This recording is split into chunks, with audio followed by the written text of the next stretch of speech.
ঈমানওয়ালা হবে যারা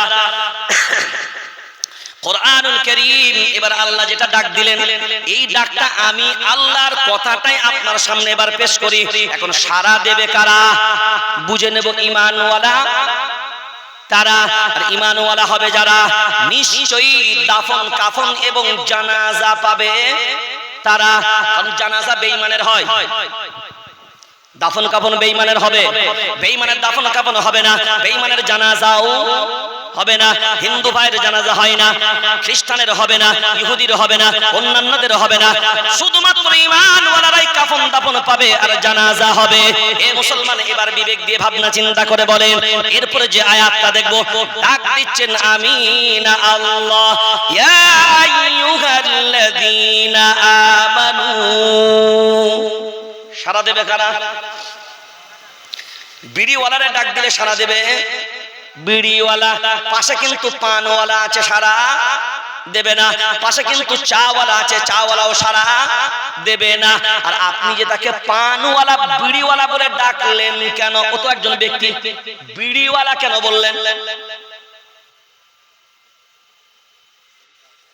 তার নাম কি বিড়িওয়ালা? কত জোরে বলেন, কেন তাকে বিড়িওয়ালা বললেন? তার কর্মটা হলো বিড়ি বিক্রি করা। তাহলে তার নামের পরিচয়টা কর্মের সাথে জড়িত। কিসের সাথে? জোরে বলেন। তো আপনি যে মুসলমান, কর্মের ভিত্তিতে মুসলমান হবে না নামের ভিত্তিতে? জোরে বলেন। কর্মের ভিত্তিতে মুসলমান। আপনি যে ঈমানওয়ালা হবেন নামের ভিত্তি না কর্মের ভিত্তিতে? কর্মের ভিত্তিতে। বিড়িওয়ালা যেমন কর্মের ভিত্তিতে বিড়িওয়ালা, চাওয়ালা যেমন কর্মের ভিত্তিতে চাওয়ালা, পানওয়ালা যেমন কর্মের ভিত্তিতে পানওয়ালা। মানুষ কিন্তু তিনজনাই, নামও ভিন্ন ভিন্ন আছে। আপনি আমিও কিন্তু মানুষ, কিন্তু আমি যখন মুসলমান বলবো নামের ভিত্তিতে না কর্মের ভিত্তিতে হবে। আমি যখন ঈমানওয়ালা বলবো নামের ভিত্তিতে না কর্মের ভিত্তিতে হবে। আল্লাহ ডাক দিলেন এবার ঈমানওয়ালাদের, ইয়া আইয়ুহাল্লাযীনা আমানু ইত্তাকুল্লাহ ওয়া যারু মা বাকিয়া মিনার রিবা ইন কুনতুম মুমিনিন। ইন শব্দ ব্যবহার করেছে, ইন কুনতুম মুমিনিন। আল্লাহ ডাক দিলেন ঈমানওয়ালাদের। এই ডাকটা ইশারা দেবে কারা বললাম? ঈমানওয়ালারা। এরপর আল্লাহ ডাক দিলেন ঈমানওয়ালাদের দিয়ে এবার আল্লাহ বলেন ইত্তাকুল্লাহ, আমি আল্লাহ আমাকে ভয় করো। ওয়া যারু মা বাকিয়া মিনার রিবা, সুদ তোমরা ছেড়ে দাও। কি ছেড়ে দাও? জোরে বলেন। সুদ ছেড়ে দাও, সুদ ছেড়ে দাও। সুদ হারাম না হালাল? সবাই আওয়াজ দেন তাড়াতাড়ি। হারাম, সুদ হারাম। আচ্ছা, বিবেক দিয়ে ভাবনা চিন্তা করে বলবেন, বর্তমান সময়ে সুদের একটা আপডেট মোটিফাই করা নাম আছে। শব্দগুলো বুঝবেন। কি বললাম? বর্তমান সুদের মোটিফাই করা আপডেট কি তো একটা নাম আছে। ওই নামটার নাম হলো বন্ধন লোন। কি নাম বললাম? জোরে বলেন। বন্ধন লোন। এটা সুদ না? সুদ না? সবাই সুদ।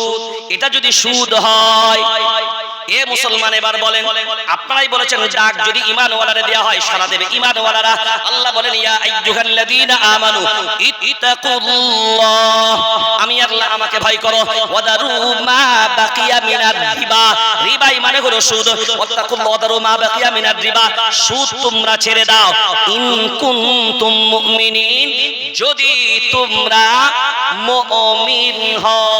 যদি তোমরা মুমিন হও। তাহলে মুমিন হলে কি ছাড়বে? জোরে। তাহলে মুমিনের বিপরীত শব্দ কি হবে? ঈমানের বিপরীত শব্দ। আরে এটা ঈমানওয়ালা, তো ঈমানওয়ালার বিপরীত শব্দ কি হবে? ঈমানের বিপরীত শব্দ বেঈমান। ঈমানের বিপরীত শব্দ বেঈমান। বেঈমান মানে হলো যার ঈমান নাই। এখন বলেন যার ঈমান হবে না ওর জানাজা হবে? দাফন হবে, ওর কাফন হবে।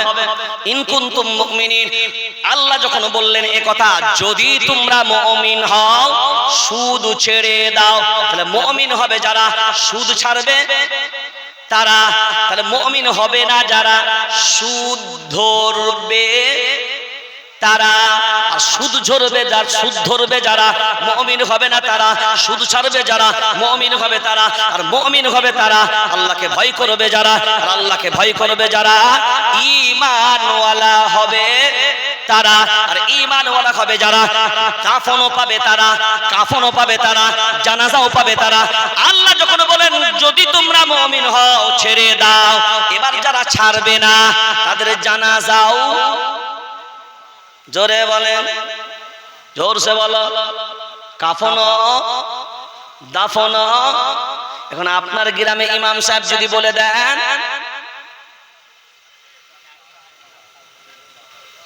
কথা বলো, চাকরি থাকবে না তো দূরের কথা। যারা বিড়ি খায় তাদের কি বলেন? বিড়ি কোন? যারা মদ খায় মদ কোন? যারা হারাম খায়, জোরসে বলো, জোরে বলেন, হারাম খোর। সুদ হারাম না হালাল? জোরে বলেন। তাহলে এই সুদ খাবে যারা, জোরে বলেন, হারাম খোর না, সুদ হারাম।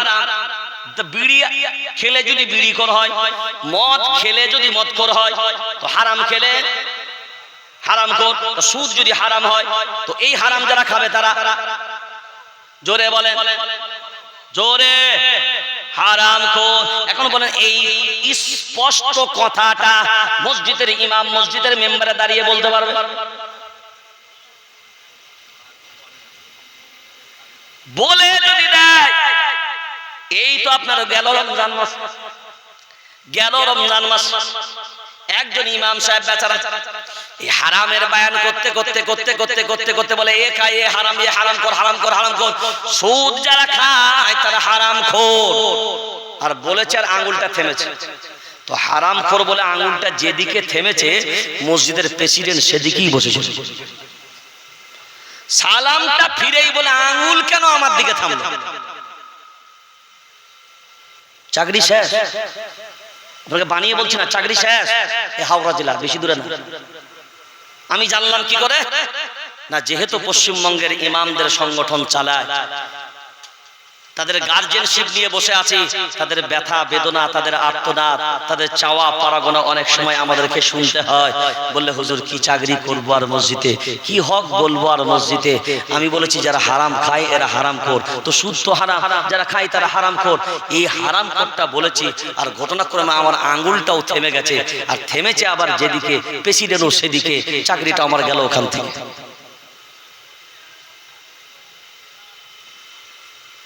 কারণ এর কথা আলোচনা হলে কারোর না কারোর গায়ে লাগবেই, কোনো সন্দেহ নেই। কথা বুঝতে পারেন?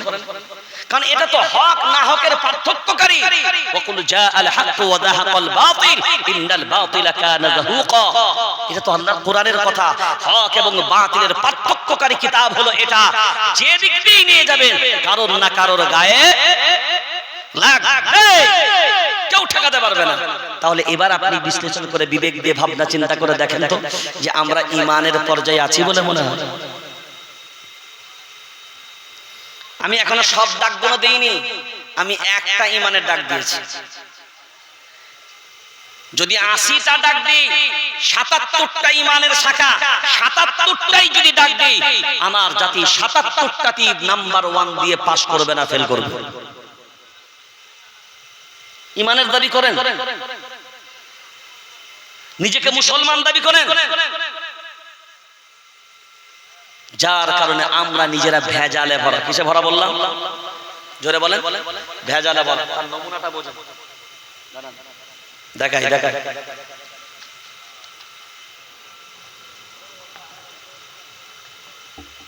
দেখেন গ্লাসে পানি নিয়েছি না? আরে পানি দেখতে পাচ্ছেন সবাই? দেখছেন পানি? গ্লাসে কি আছে? পানি না? আসেন আপনাদের সবার চোখের সামনে এ পানি আমি ফেলে দিলাম। এবার বলেন গ্লাসে পানি আছে? জোরে বলেন না। পানি ছিল, ছিল, তাহলে মিথ্যা প্রমাণ হলো। এবার বলেন পানি আছে না নাই?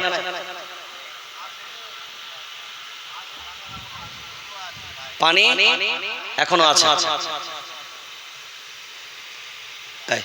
এক ফোঁটা বলল এখনো পানি, এখনো পানি। তাহলে পানি নেই বলাটা মিথ্যা না সত্য? পানি নেই এটা বলতে পারবো না, এটা ডাহা মিথ্যা। পানি আছে, কিন্তু আমি আপনাদের জিজ্ঞাসা করি, এই যে পানি যেটা আছে, এই পানি দ্বারা পিপাসা নিবারণ হবে, এই পানি দ্বারা উযু হবে, এই পানি দ্বারা গোসল হবে, এই পানি দ্বারা রান্না হবে, এই পানি দ্বারা প্রয়োজন মিটবে। গিলাসে যেমন পানি নেই এটা বলতে পারবো না, এর ভিতরে পানি যেমন আছে, সবাই আমরা এক বাক্যে স্বীকার করে নেব পানি যেমন আছে, নেই বলতে পারবো না। ওরে বন্ধু, একবার নয় হাজারবার ভাবনা চিন্তা করে দেখেন, একবারের জন্যও বলবো না ঈমান নাই। ঈমান আছে, কিন্তু যে ঈমানটা আছে, এই পানি দ্বারা যেমন কোনো কাজ হবে না, পিপাসাও নিবারণ হবে না, প্রয়োজন মিটবে না, আমার ভিতরে যে ঈমানটা আছে, এই ঈমান দ্বারা কোন প্রয়োজন মিটবে না। ওই জন্য ভেজালে ভরা 20 কোটি 40 কোটি মুসলমান ভারতবর্ষে হলে কি হবে? 20 কোটি মুসলমানের প্রয়োজন নেই, শুধুমাত্র প্রয়োজন 313 জন ঈমানওয়ালা। কয়জনের দরকার? না না, ফ্যান ঘোরান। কয়জনের দরকার বললাম? ফ্যানটাকে ঘুরি নাও। 313 জন ঈমানওয়ালার দরকার। এই 313 জন ঈমানওয়ালা যদি দাঁড়িয়ে যায়, সারা পৃথিবীর জালিমকে সাইজ করার মতন ক্ষমতা রাখে। আমরা বলছি, শুনে রেখে দাও, ফিরাউনের দৌর পর্যন্ত আমরা দেখেছি, পরাজয় বরণ করিনি, আমরাই বিজয় লাভ করেছি। নমরুদের দৌর পর্যন্ত আমরা দেখেছি, পরাজয় বরণ করিনি, আমরাই বিজয় লাভ করেছি। হামান, সাদ্দাত, আবু লাহাব, আবু জাহিল, উতবা, সাইবা আমরা দেখেছি, পরাজয় বরণ করিনি, বিজয় লাভ করেছি। উহুদের প্রান্তর আমরা দেখেছি, আমাদের সংখ্যা ছিল কম, বেঈমানদের সংখ্যা বেশি, তারপরও পরাজয় বরণ করিনি, আমরাই বিজয় লাভ করেছি। খন্দকের প্রান্তরে আমরাই ছিলাম, আমাদের সংখ্যা ছিল কম, বেঈমানদের সংখ্যা বেশি, তারপরও আমরা পরাজয় বরণ করিনি, আমরাই বিজয় লাভ করেছি। মুতার প্রান্তরে আমরা ছিলাম 5000-এর মতন, বেঈমানদের সংখ্যা প্রায় 2 লক্ষের মতন, তারপরেও আমরা পরাজয় বরণ করিনি, আমরাই বিজয় লাভ করেছি। ওরে মুসলমান, একবার জয় নয়, হাজারবার ভাবনা চিন্তা করে যদি দেখো, সারা দুনিয়ার জমিনে সব জায়গায় যদি তুমি যাও, আমি প্রথমেই ওই কথা বলেছিলাম, যালিকা বিআন্নাল্লাহা মাওলাল্লাযীনা আমানু। ঈমানওয়ালাদের অভিভাবক যদি আল্লাহ হয়, আল্লাহ যেদিকে বিজয় সেই দিকে, আর আল্লাহ যেদিকে যাবে না বিজয় সেদিকে পাবে না। তাহলে এখন আপনার মনে প্রশ্ন হবে, বাবরি মসজিদের রায়ের সময় আল্লাহ ছিল কোন দিকে?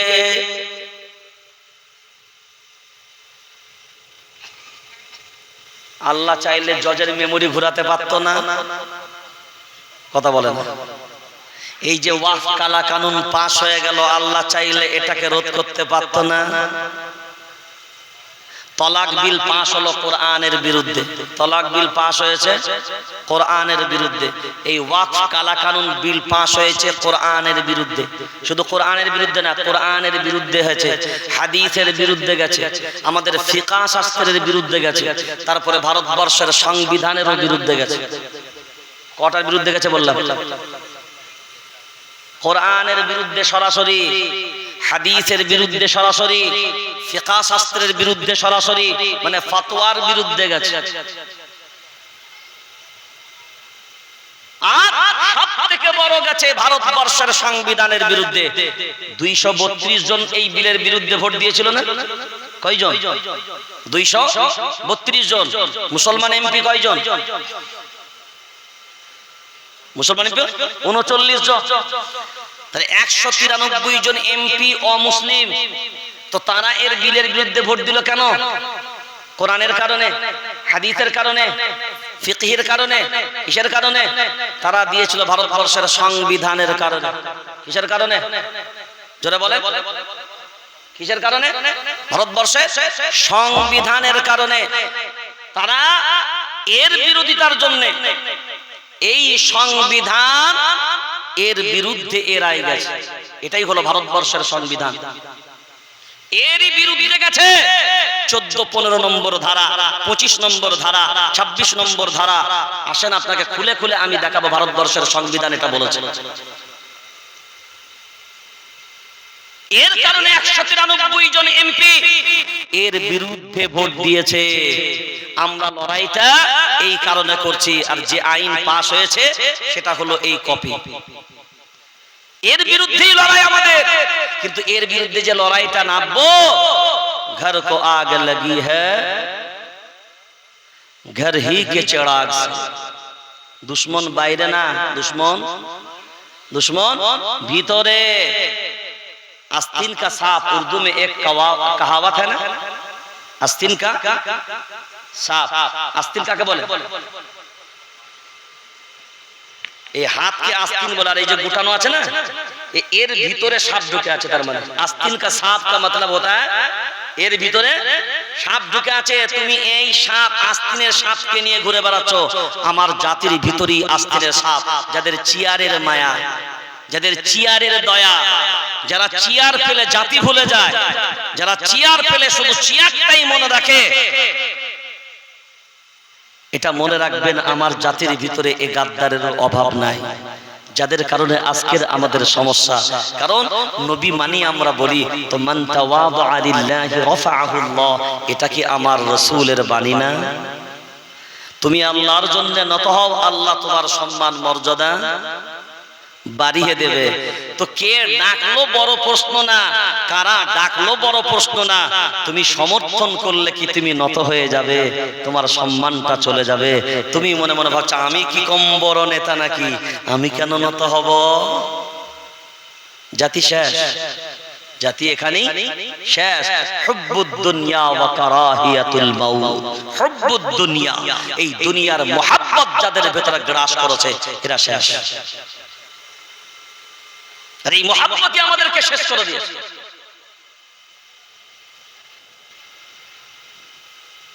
খুব করুণ পরিস্থিতির মাঝখানে দাঁড়িয়ে আমরা এমন জায়গায় দাঁড়িয়ে আছি। এই জাতি কোন দিকে যাবে আর কোনটা ধরবে এরা দিশা খুঁজে পায় না। আপনারা সবাই জানেন ব্রিগেড সভা আমরা ডেকেছিলাম, এখনো পিছু পা হয়নি। এখনো আমরা নিয়ত নিয়ে বসে আছি। এখনো আমাদের ইচ্ছা, এখনো আমাদের প্রচেষ্টা। ব্রিগেড আমরা ইনশাআল্লাহ সার্বিক যদি সব তৈরি করার পরেও যদি পাই, ইনশাআল্লাহ আমরা ব্রিগেডই করব এই ওয়াকফ কালা কানুনের বিরুদ্ধে। কারণ কোরআন রক্ষা আমাদের দায়িত্ব, হাদিস রক্ষা আমাদের দায়িত্ব। ইদা মাতাল ইনসান ইনকাতা আনহু আমালু ইল্লা মিন সালাসা ইল্লা মিন সাদাকাতিন জারিয়া। এই ওয়াকফ সম্পত্তি হলো সদকায়ে জারিয়া। এটা আল্লাহর মাল, কারোর বাপের মাল না। কার মাল? আল্লাহর মাল। তো আল্লাহর মাল রক্ষণাবেক্ষণের দায়িত্ব কাদের? ঈমানওয়ালাদের। কাদের? কাদের? ঈমানওয়ালাদের। ঈমানওয়ালা কারা? আপনারা বলবেন আমরা। গিলাসের পানি কারা?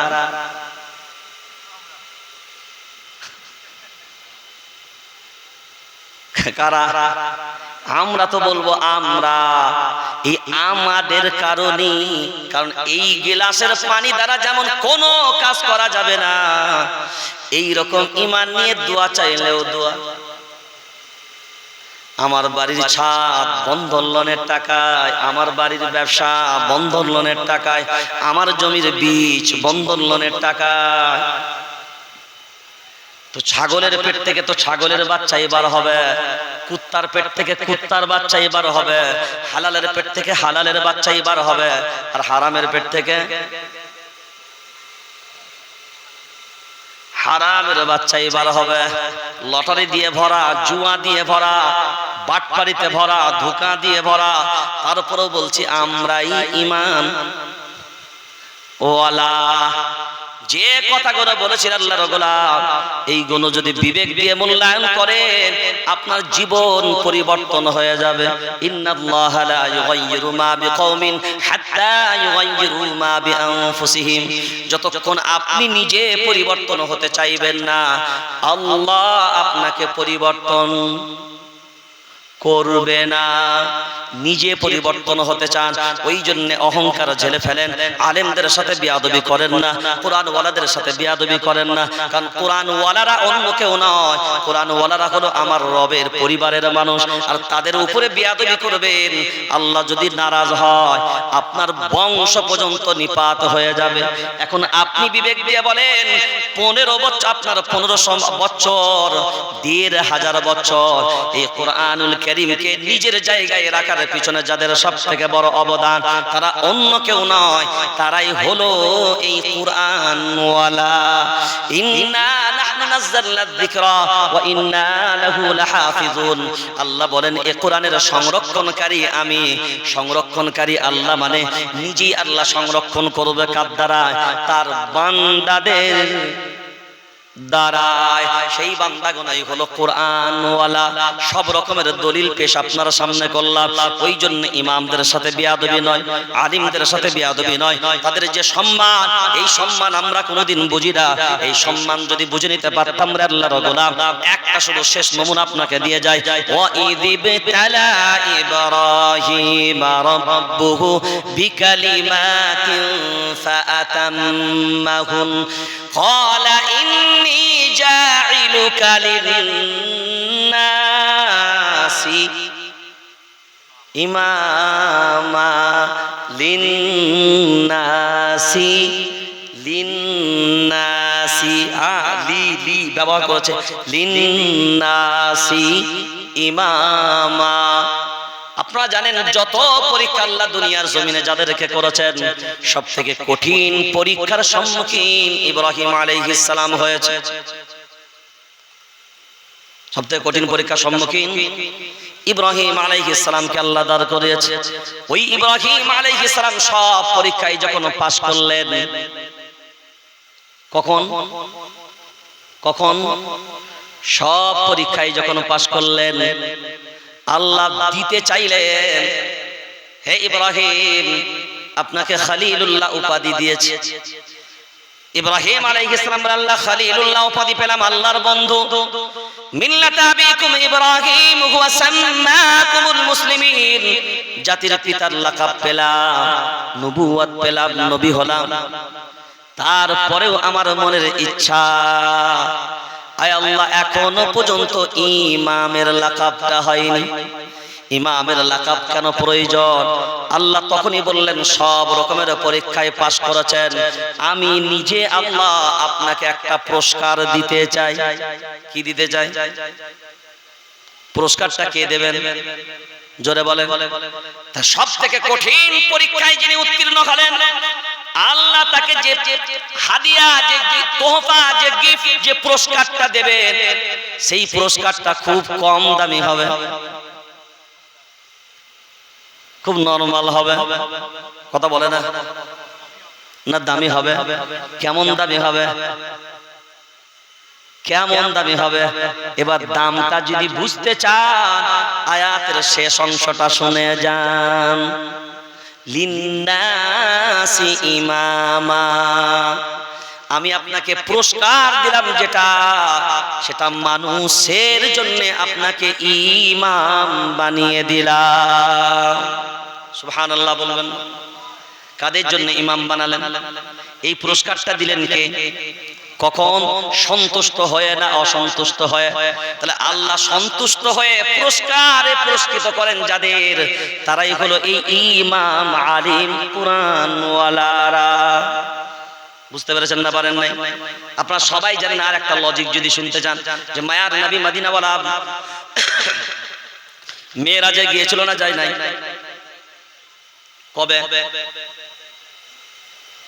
কবে গিয়েছিল? অনেকে বলে 27 রজব, না, এই কওলটা হলো সঠিক না। যারা এই দলিলটাকে পেশ করে 27 রজব, এটা সম্পূর্ণ ভুল কথা। না, এই রকম দিন নির্দিষ্ট করা নাই। তো নবী মেরাজে গিয়েছিলেন, ছিলেন কোথায়? উম্মে হানির ঘরে। মসজিদে হারাম থেকে আল্লাহ নিয়ে গেলেন মসজিদুল আকসা। সুবহানাল্লাযী আসরা বিআবদিহি লাইলাম মিনাল মাসজিদিল হারামি ইলা শব্দ ব্যবহার করেছে। ইলা ভিন্ন জায়গায় ভিন্ন অর্থ দেয়। এখন জায়গার জন্য পর্যন্ত ব্যবহার দেবে ইলাল আকসা, অর্থাৎ মসজিদে হারাম থেকে মসজিদুল আকসা পর্যন্ত নিয়ে যাবার পরে নবী যখন মসজিদুল আকসার ভিতরে ঢুকলেন, সবাই আমরা এই বয়ান শুনি, মূল্যায়ন করিনি। সব নবী পয়গম্বরদেরকে আল্লাহ মসজিদুল আকসার ভিতরে হাজির করেছিলেন। যা বাইতুল্লাহতে আল্লাহ কোনোদিন ঘটায়নি, আল্লাহ মসজিদুল আকসাতে সেটা ঘটিয়েছেন। মসজিদে হারামে সব নবীদেরকে একত্রিত করার সুযোগ হয়নি, কিন্তু মসজিদুল আকসাতে আল্লাহ সব নবীদেরকে একত্রিত করলেন। সব মসজিদে দাঁড়ানো, কাতারে বসা, একটাই জায়গা শুধু ফাঁকা। কোন জায়গাটা? ইমামতির জায়গাটা ফাঁকা। সব নবীরা পিছনে, ইমামতির জায়গা ফাঁকা। জিবরিল আলাইহিস সালাম বললেন, নবী গো, ওই জায়গাটা আপনার জন্য ফাঁকা। কারণ সব নবীরা আদম আলাইহিস সালাম থেকে নিয়ে ঈসা আলাইহিস সালাম পর্যন্ত সব নবীরা আজকে আপনার পিছনে মুক্তাদি হবে। আর আপনি তো নবী, এতে কোনো সন্দেহ নাই, কিন্তু সব নবীদের এখনো পর্যন্ত ইমাম বানাইনি। আমি আল্লাহ আজকে ওইটারও পূর্ণতা দিয়ে আজকে সব নবীদের ইমামতি করিয়ে ওই লাকাবটাও আপনার মাঝখানে দেব। আপনি আজ থেকে এই জায়গা থেকে সব নবীদেরও ইমাম হয়ে সব নবীরা মুক্তাদি হবে। ইমামতির জায়গায় দাঁড়িয়ে আপনি নামাজ 2 রাকাত আদায় করবেন, সব নবীরা আপনার পিছনে ইক্তাদা করবে। আপনি হবেন ইমামুল মুরসালিন। ওই জায়গাতে আপনার মসজিদের ইমাম দাঁড়ায়, যেটাই আমার রাসূল দাঁড়িয়েছিল, ওই জায়গাতেই আপনার মসজিদের ইমাম নয়, আমার মসজিদের ইমাম নয়, দুনিয়ার সব মসজিদের ইমাম দাঁড়ায়। ওই জায়গাটা আমার রাসূলের জায়গা। ওই জায়গাটা দুনিয়ার কোনো নরমাল মানুষ পেতে পারে না। ওই জায়গাটা পাওয়ার জন্য আল্লাহ যাকে যোগ্যতা দেবেন সে ওই জায়গাটাই পাবে। আল্লাহ যেন আমাদেরকে কবুল করে নেন। কোরআন ওয়ালাদের যেমন সম্মান ওটা যেন আমরা দিতে পারি, আলিমদের যেমন সম্মান আমরা যেন দিতে পারি। যদি এটা আমরা দিতে পারি, নিশ্চয়ই আমরা সফলতা পাবো। এদের নেতৃত্বে যদি আমরা এগিয়ে যাই, একটা কথা মনে রেখে দেবেন, মাওলানা ইলিয়াস রাহমাতুল্লাহ আলাইহি, তাকে একজন বললেন, অমুক মসজিদের ইমাম দিনের কাজ করে না, মানে জামাতে যায় না। মাওলানা ইলিয়াস রাহমাতুল্লাহ আলাইহি তৎকালীন সময়ে বলেছিলেন, জুবানকে কন্ট্রোল করে নাও, জুবানকে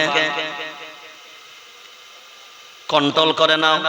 কারণ ইমাম আলিমদের বিরুদ্ধে যদি কোনো কথা বলো, মৃত্যুর সময় কলমা নসিব হবে না। লিখে রেখে দেন, মৃত্যুর সময় কলমা নসিব হবে না। আর একজন বড় মাপের আমাদের আলেম, এই মুহূর্তে নামটা আমার ইতিহাসে পড়েছিলাম কিন্তু স্মরণে নাই, তাকে একজন বললেন, অমুক জায়গার মানুষ ও আলেমদের বিরুদ্ধে কথা বলতো।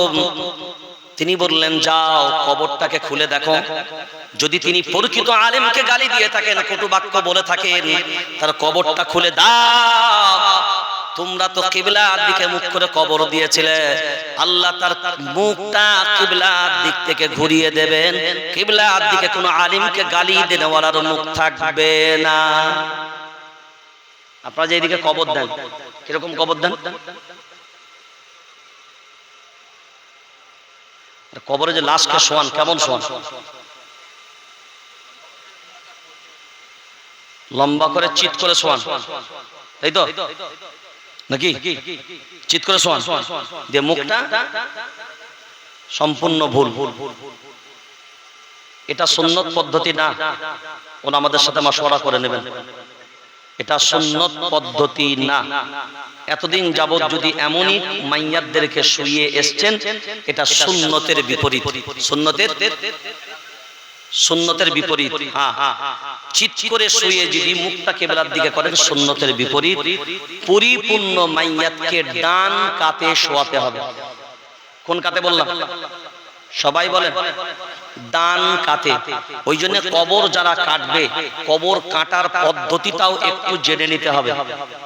এমন ভাবে কবরটা কাটবেন যাতে করে তাকে ডান কাতে শোয়ানোটা সহজ হয়। সহজতার যেরকম পরিস্থিতি তৈরি করা যাবে কাটলে ওয়ালাদেরকে সেই জ্ঞানটা রাখতে হবে। আর একান্তই যদি সমানভাবে কেটে দেয় তারপরেও যদি মনে করে খাড়া করা সম্ভব হবে না, তবে আপনি যদি চান খাড়া করা সম্ভব হবে। কবরের যে দেওয়াল থাকে সাইডে আপনি পুরো লাশটাকে দেওয়ালে সেটে কাটা করে দেবেন। একদম নরমাল ভাবেই ডান কাতে রাখা যাবে, কোনো সমস্যা হবে না। আমি নিজে দেখেছি তো বহু লাশ। আর একান্তই যদি সম্ভব না হয় উপর থেকে শুকনো ঢিলা নেবেন, পিঠের দিকে দিয়ে দেবেন, দিয়ে হলেও খাড়া করবেন। তাহলে মাইয়াতকে শোয়াবো কোন কাতে? ডান কাতে শোয়াবো। শুধু মুখটা কিবলার দিকে করে দিলে হবে না। তাহলে আলিমদের বিরুদ্ধে কথা বললে, কটুবাক্য বললে, গালি দিলে তাদের জবান আল্লাহ কিবলার দিক থেকে মুখ চেহারা আল্লাহ ফিরিয়ে দেবে।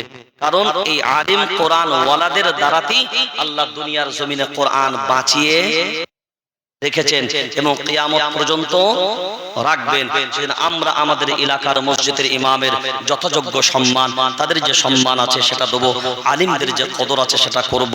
বাস আপনি আপনার দায়িত্ব পালন করবেন, তারা তার দায়িত্ব পালন করবে। আলা কুল্লুকুম রাঈন ওয়া মাসউলুন আন রাইয়াতিহি। আপনার দায়িত্ব আপনাকে নিতে হবে। আল ইমামু রাঈন ওয়া মাসউলুন আন রাইয়াতিহি। ইমামের দায়িত্ব ইমামকে নিতে হবে, কারণ তার জবাব তাকে দিতে হবে। ওয়ার রাজুলু ফি আহলি বাইতিহি। আপনারা গার্জিয়ান যারা, গার্জিয়ানের দায়িত্ব গার্জিয়ানকে নিতে হবে। সব যার মতন দায়িত্ব যদি আমরা পালন করি সমাজটা সুন্দরভাবে গঠন করা যাবে, সমাজটাকে সুন্দরভাবে পরিচালনা করা যাবে। সেজন্য এতটুকু মাত্র ব্যথা না নিয়ে, কাউকে দুঃখ দেবার জন্য নয়, কোরআনের স্পষ্ট কিছু কথা আপনার সামনে রেখে গেলাম। এখনো পর্যন্ত বহু হক কথা আপনাদের সামনে উপস্থাপন করিনি। ওগুলো যদি করি তো আপনাদের সাধারণ আম পাবলিকের কাছে মনে হবে এই কথাও কি কোরআনে আছে? হ্যাঁ, সব কথাই কোরআনে আছে। কি বললাম? এভরিথিং যা আছে সব কোরআনে আছে। কিন্তু আমাদের কারণে মসজিদের ইমামদেরকে আমরা কণ্ঠগুলোকে রদ করে দিয়েছি। তারা সব কথা মসজিদের মেম্বারে প্রকাশ করতে পারেনি। আর 2 নাম্বার হলো 3000 টাকার ইমাম খুঁজলে আর আলেম পাবে?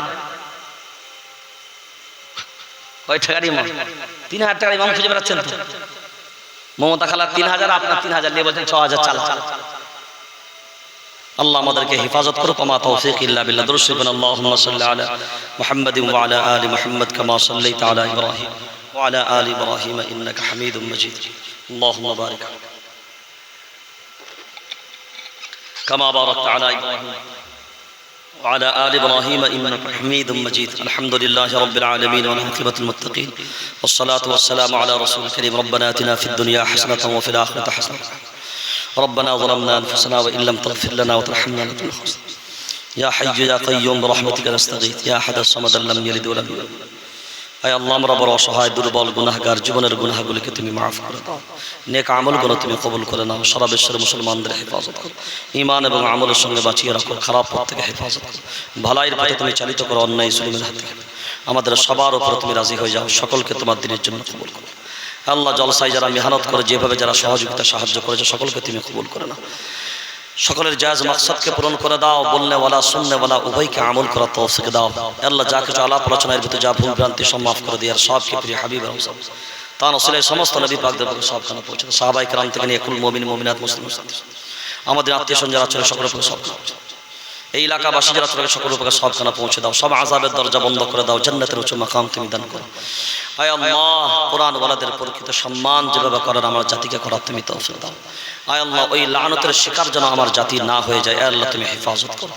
আল্লাহ, আমাদের সবার সাথে সবারই সুসম্পর্ক তুমি দান করো। আল্লাহ, আমাদের সকলকে তুমি মাফ করো। যা প্রয়োজন তুমি দান করো, যা অপ্রয়োজন তার থেকে পানাহ চাচ্ছি তুমি মুক্তি দাও। যে পথে চললে তুমিও তোমার হাবিব সন্তুষ্ট হবে সে পথে চালিয়ে নাও। যে পথে চললে নারাজ হবে আল্লাহ সে পথ থেকে তুমি দূরে সরিয়ে দাও। তোমার হাবিবের সদকায়, তোমার খাস রহমতের বাবরকতে, নেক আমলের বরকতে, যাকে পছন্দ করো আল্লাহ তার হাতের বরকতে আমাদের সকলের দোয়াকে কবুল করে নাও। তাকাব্বাল মিন্না ইন্নাকা আনতাস সামিউল আলিম।